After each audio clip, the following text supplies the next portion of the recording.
Bonjour à toutes et à tous, bienvenue dans le nouveau format Creepypasta de la chaîne, les contes occultes. Rapprochez-vous et venez m'écouter. Je vais vous faire les récits d'histoires effrayantes et mystérieuses. N'oubliez pas de laisser un commentaire pour me faire un retour sur cette histoire, ce que vous avez aimé ou ce qui vous a déplu. Vos retours me permettront d'améliorer l'expérience Creepypasta. Fermez la porte, éteignez la lumière, laissez l'obscurité envahir votre esprit. Imaginez le craquement du parquet derrière vous, un souffle que vous n'arrivez pas à situer. C'est ici que tout commence. Une fois le récit débuté, il devient difficile à oublier. Simulacre. Inspiré de la maison de San Pedro. Tout commence à l'automne 1988. Luciana Torres vient d'avoir 30 ans quand brutalement, elle veut changer de vie. La jeune femme n'a pas eu une enfance très joyeuse. Elle a toujours été d'une nature dépressive avec des angoisses régulières.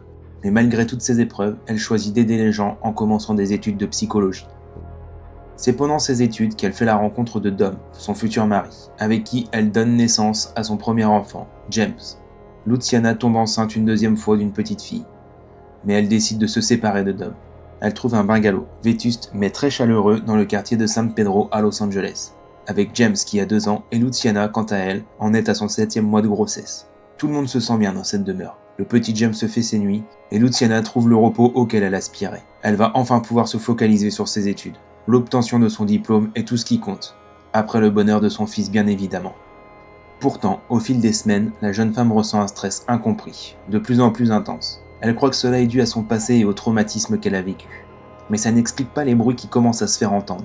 Au début, elle ne fait pas très attention à ces petites choses. Le sol qui grince de manière inhabituelle comme si quelqu'un s'y appuyait de tout son poids, ou encore des petits tocs dans certains murs, ce qui pour elle est dû à la contraction ou à la dilatation d'un tuyau, ou d'une charpente vieillissante. Il n'y avait pas de moment particulier. Cela se produisait à toute heure, le jour comme la nuit. Mais le pire pour Luciana, c'est qu'elle a ce sentiment d'être constamment épiée, observée.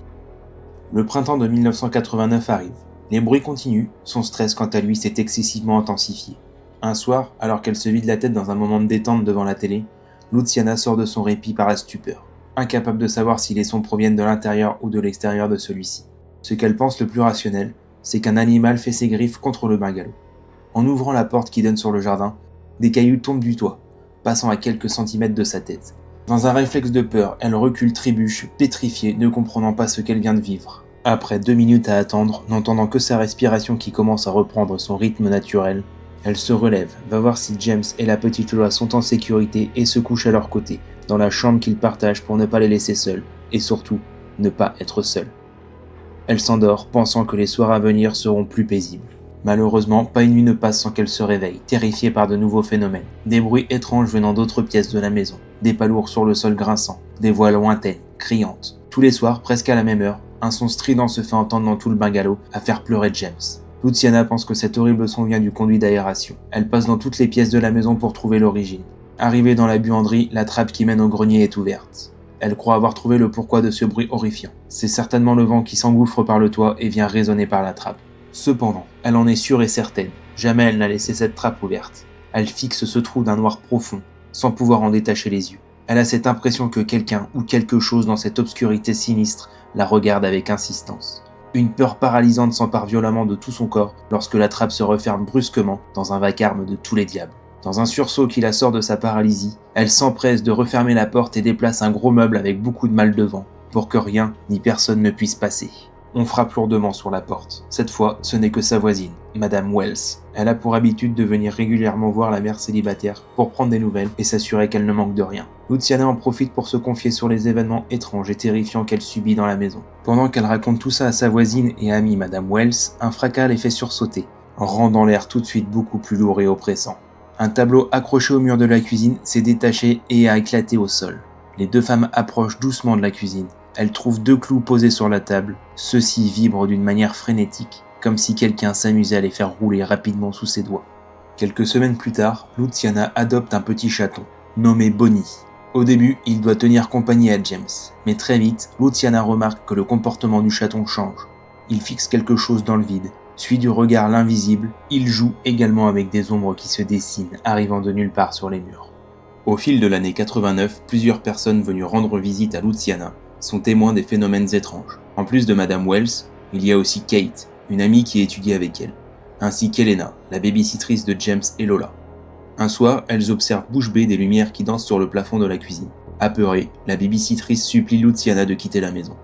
Mais cette dernière a une autre idée en tête. Pour avoir des preuves qu'elle n'est pas folle, elle saisit son Polaroid et prend 2 clichés de la scène improbable qui se passe dans cette cuisine. Subitement, l'appareil s'enraye et ne fonctionne plus. Elena sort son appareil photo de son sac pour continuer à récolter des preuves. L'œil scrutant à travers l'objectif, elle dirige son appareil vers la fenêtre où vient d'apparaître une nouvelle lueur. Ce qu'elle voit à travers l'orifice de l'appareil photo n'est pas une lumière, mais le visage déformé d'un vieil homme. La babysitrice terrorisée prend la fuite. Elle se résoudra à revenir seulement 2 semaines plus tard dans ce qu'elle appelle la maison hantée de San Pedro, pour le bien-être de Luciana et ses enfants. Un soir, Elena se dirige en direction de la chambre des enfants pour s'assurer que tout le monde dort. Pendant qu'elle traverse le couloir, une drôle de sensation l'envahit. Le couloir s'étire comme si la réalité se distordait. Tant bien que mal, elle arrive jusqu'à la porte qui s'ouvre brutalement, puis tout revient à la normale. Le souffle court, elle voit que James dort profondément et Lola semble rêver elle aussi dans un profond sommeil blotti dans son petit lit. En repartant, elle voit du coin de l'œil un homme allongé dans le lit de James.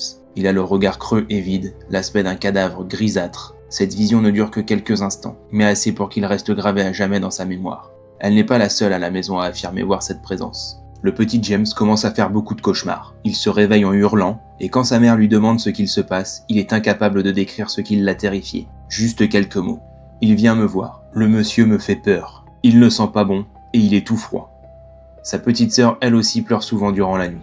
La pauvre Luciana ne sait pas quoi faire et elle ne peut pas déménager. Le loyer des autres maisons est beaucoup trop élevé pour son salaire en mi-temps chez Albertson, une épicerie de quartier. Cet emploi lui permet juste de vivre, ou devrais-je dire, survivre. Sa voisine, Madame Wells, tente d'aider Luciana comme elle peut. Mais rien de ce qu'elles ont entrepris ne fait changer la terreur tentaculaire qui règne dans la demeure. Dom vient parfois passer quelques jours dans la maison de San Pedro pour s'occuper des enfants quand Luciana doit enchaîner travail, révision interminable et examen. Elle finit par lui raconter, avec une certaine honte, les phénomènes inexpliqués qui se produisent dans la maison. Elle lui fait part de cette eau qui ruisselle le long des murs avant de disparaître en un claquement de doigts, ou encore les bruits qui proviennent d'un peu partout dans le logement, et bien sûr elle évoque cette présence qui l'horrifie intensément depuis des mois. Dom a du mal à croire ce qu'elle dit. Il pense qu'elle invente des histoires tordues pour essayer de capter son attention. Mais un soir, déterminé à lui montrer que rien de surnaturel ou maléfique n'existe dans cette maison, Dom parle directement à l'entité, et lui demande sèchement de se manifester. L'atmosphère de la soirée est profondément calme et silencieuse, ce qui vaut à Luciana un regard de mépris et un soupir fatigué. 2 jours plus tard, sans qu'il ne se soit rien passé, Dom repart chez lui. Le lendemain soir, Luciana va ranger des vêtements dans le placard de sa chambre. Quand elle ouvre la porte, elle voit stupéfaite le nom de son ex-mari écrit partout en noir, comme griffonné à de multiples reprises sur toutes les parois du placard. Elle ne peut plus rester dans cette maison. Elle n'ose plus dormir, mais déménager est inenvisageable. Alors que Madame Wells l'accueille quelque temps pour qu'elle puisse se reposer et ne pas perdre la tête, cette dernière lui conseille de tout raconter à ses propriétaires. Mais Luciana refuse de peur de passer pour une folle à qui on devra lui retirer ses enfants. Quelques jours plus tard, les 2 femmes croisent par hasard les propriétaires du bungalow. Madame Wells les interpelle pour leur expliquer rapidement la situation dans laquelle la pauvre Luciana se trouve. Après avoir parlé de tous ces phénomènes, ils décident d'appeler l'église pour purifier la maison et faire sortir le malin de cet endroit. Luciana attend beaucoup de cette intervention. Malheureusement, cette pensée libératrice retombera bien vite. 2 prêtres se rendent au bungalow. Ils se montrent froids et antipathiques dès leur entrée. En se déplaçant dans le salon, un prêtre voit une VHS de film d'horreur et ne se fait pas prier pour critiquer les goûts de Luciana. Et ils continuent de stigmatiser tout ce qu'ils peuvent voir. Un petit squelette dans l'aquarium qui sert de décor au poisson rouge, ou encore des poupées qu'elle collectionne de ses voyages en souvenir. D'ailleurs, l'une des poupées vient des Caraïbes. L'un des prêtres s'empresse de dire que c'est une poupée vaudou. C'est forcément la source de ses malheurs. Quelques minutes plus tard, après avoir fait le tour de la maison, ils font la connaissance de James. Le petit garçon est très agité. Les 2 prêtres jugent son comportement anormal et déclarent que l'enfant est possédé par le diable. Une fois James béni, les prêtres repartent comme ils sont venus. Le soir suivant, les phénomènes reprennent avec panache. Tremblement des meubles et des murs, bruit de pas et des coups. Une semaine plus tard, Kate, l'amie de Luciana, venue pour garder les enfants, est une fois de plus témoin de cette hantise qui ne paraît pas vouloir s'arrêter. C'est l'heure du bain pour les enfants. Elle est en train de préparer les pyjamas quand elle se retourne pour repartir en direction de la salle de bain. Elle est stoppée net par une voix désincarnée qui semble sortir des murs lui interdisant de s'y rendre. Apeurée, elle regarde les enfants pour voir s'ils avaient entendu cette voix. Mais elle était la seule à avoir entendu ça. Les enfants n'ont pas eu de réaction. Kate n'a pas donné de bain au petit ce soir-là. Et elle est restée mal à l'aise et tendue jusqu'à son départ 3 heures plus tard. Le lendemain, en fin de matinée, Luciana prépare le déjeuner. Quand elle approche du frigo, les lettres aimantées avaient écrit « Barrez-vous ». Ce n'était rien de grave, peut-être une mauvaise blague de quelqu'un qui est venu chez elle. Mais c'était trop, elle ne pouvait plus encaisser la moindre chose. Elle prit les enfants et ils passèrent la journée loin de la maison, tout en redoutant le moment où ils n'auront pas le choix de rentrer.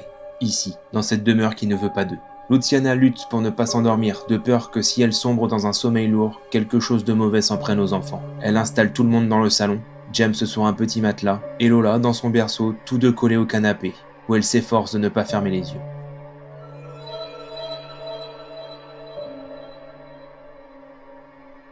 Chaque nuit, son angoisse grandit. Une nuit de mai 89, Luciana se réveille en panique. Elle croit entendre une respiration rapide et haletante. Elle inspecte tremblante toutes les pièces de la maison. Elle pousse la porte de la chambre des enfants, un frisson la pétrifie. Elle voit dans la pénombre, assise sur le bord du lit de James, le vieil homme avec une chemise rouge et un pantalon à bretelles fixer l'enfant. Son corps semble en décomposition avancée. Les ombres creusent encore plus son visage atrocement ravagé, faisant briller ses yeux d'un blanc profond. Elle referme la porte en reculant précipitamment, surprise par cette vision. En la rouvrant pour lui faire face et protéger ses enfants, il avait disparu, ne laissant qu'un petit creux là où il était assis. Soudain, des lueurs luminescentes ont envahi la maison, dansant sur tous les plafonds, les mêmes qu'Elena et elle avaient essayé de photographier quelques semaines plus tôt. Vers la fin du printemps, son amie Madame Wells lui parle d'une émission qu'elle a vue à la télévision, Hantise et Paranormal. L'émission est animée par 3 enquêteurs. Le docteur Gary Black, parapsychologue et ancien chercheur en parapsychologie de l'UCLA qui dirige les opérations, April Robinson, enquêtrice en paranormal, et le caméraman Peter Green. N'ayant pas d'autre solution, Luciana accepte de contacter Gary Black. Il accepte volontiers de venir investiguer dans la maison de San Pedro. Ils arrivent avec tout un tas de matériel. Caméra, appareil photo, baguette de sourcier, radio qui ne diffuse que du bruit blanc, dans le but de capter même un infime petit phénomène surnaturel afin de l'étudier sous toutes les coutures. Peter, le caméraman qui est cartésien et sceptique sur tout ça, se porte tout de même volontaire pour aller explorer le grenier et prendre quelques clichés qui pourraient être révélateurs. En ouvrant la trappe, une odeur âcre lui soulève le cœur. Cela ne dure que quelques secondes, mais c'est suffisant pour que l'ambiance devienne plus pesante, lourde et froide. Peter, une fois en haut, ne remarque rien d'anormal. Un plancher en bois composite, les poutres de la toiture ornées de toiles d'araignée. Gary lui donne l'appareil et il commence à prendre des photos. Le bruit du flash résonne dans toute la maison. La lumière qu'il émet permet aux personnes restées dans la buanderie de voir pendant une fraction de seconde une partie du grenier.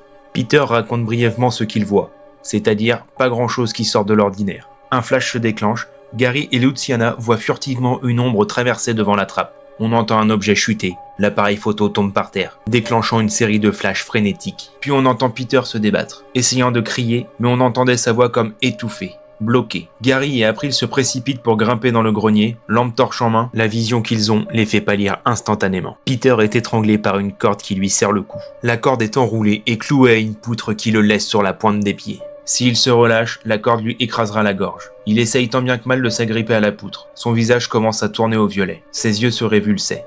Gary courut sans réfléchir. Souleva Peter, pendant qu'April défait le nœud extrêmement bien serré autour de son cou. Les explications de Peter, une fois redescendu et remis de cette troublante expérience, restèrent floues. Il n'a rien vu, juste senti une sorte de bulle froide l'envelopper rapidement. Puis, il a été tiré vers l'arrière avec une force surhumaine par la corde qui venait de lui être passée autour du cou.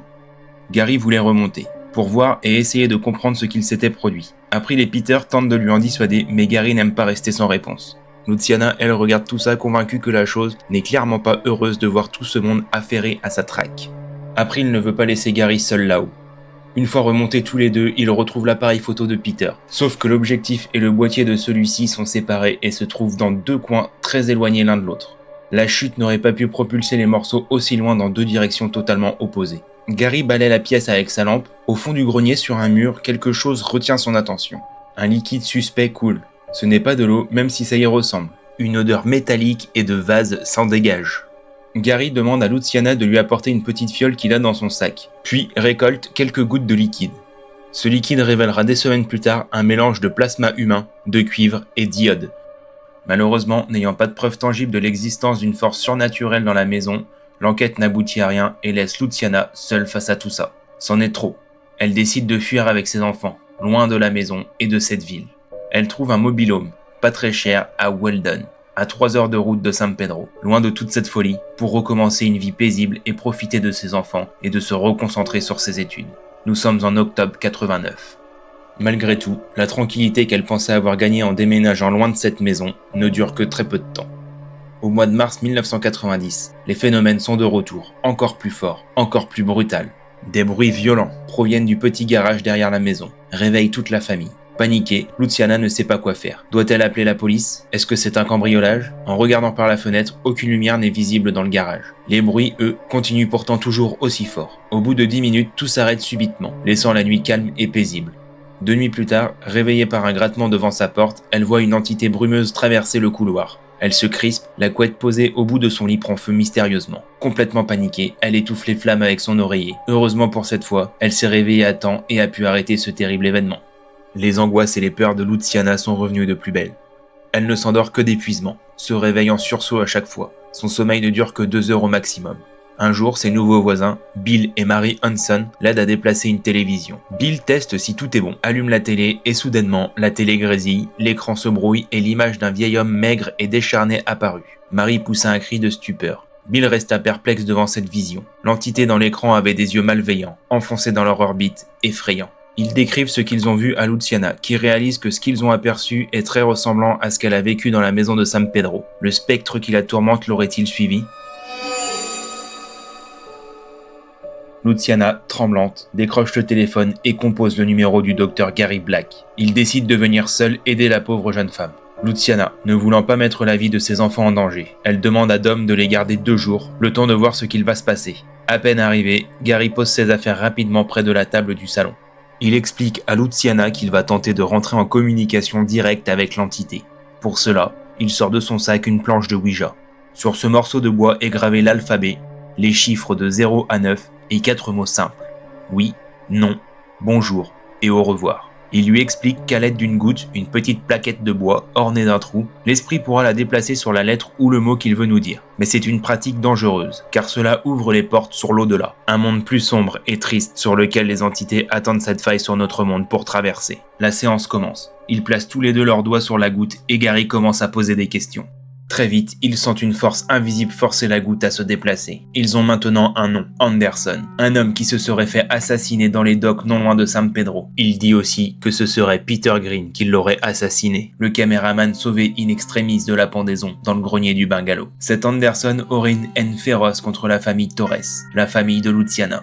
Le salon devient tout à coup plus sombre. L'air plus frais, les bougies posées sur les meubles s'éteignent, faisant lâcher la goutte à Gary et Luciana, les forçant à quitter la Ouija sans dire au revoir. Grave erreur. Le docteur Gary Black est propulsé violemment, le faisant tomber sur le sol. La chaise de Luciana glisse en arrière, s'éclatant contre le mur. Elle crie et court vers la porte d'entrée, mais à peine a-t-elle eu le temps de toucher la poignée qu'une main invisible vient lui saisir les cheveux et la tire en arrière à plusieurs reprises, jusqu'à faire un trou dans son cuir chevelu. Luciana s'écroule comme un poids mort sur le sol. Gary, le visage déformé par la peur, ne pouvait même pas crier tellement la vision de Luciana est violente. Il se relève comme il peut, trébuchant sur le tapis et les morceaux de chaise brisés, arrive auprès du corps de Luciana. Il devient paralysé. Une voix graveleuse et rauque se fit entendre. Adieu. Gary eut un spasme. Il pose sa main contre sa poitrine. Son cœur ne battait plus. Il frissonne, balbutie des mots incompréhensibles. Le sol se dérobe sous ses pieds. Il chute, sa respiration se fait lourde et très lente. Un voile noir assombrit sa vision. Ses yeux pleins de larmes regardent le visage si jeune et innocent de Luciana. Bill et Mary Hanson, alertés par le vacarme grondant de la maison d'à côté, se rendent chez Luciana, juste à temps pour les sauver d'une issue qui semblait fatale. Nous ne saurons probablement jamais ce qui s'est réellement passé cette soirée de printemps de 1990. Beaucoup de personnes, des amateurs de fantômes, des enquêteurs en herbe, ou tout simplement curieux du mystère qui a failli faire 2 victimes, viennent prendre des photos, des vidéos du mobil-home et des environs, espérant avoir une preuve, une trace de l'invisible. Mais méfiez-vous, s'il se trouve sur votre pellicule, il pourrait venir vous hanter.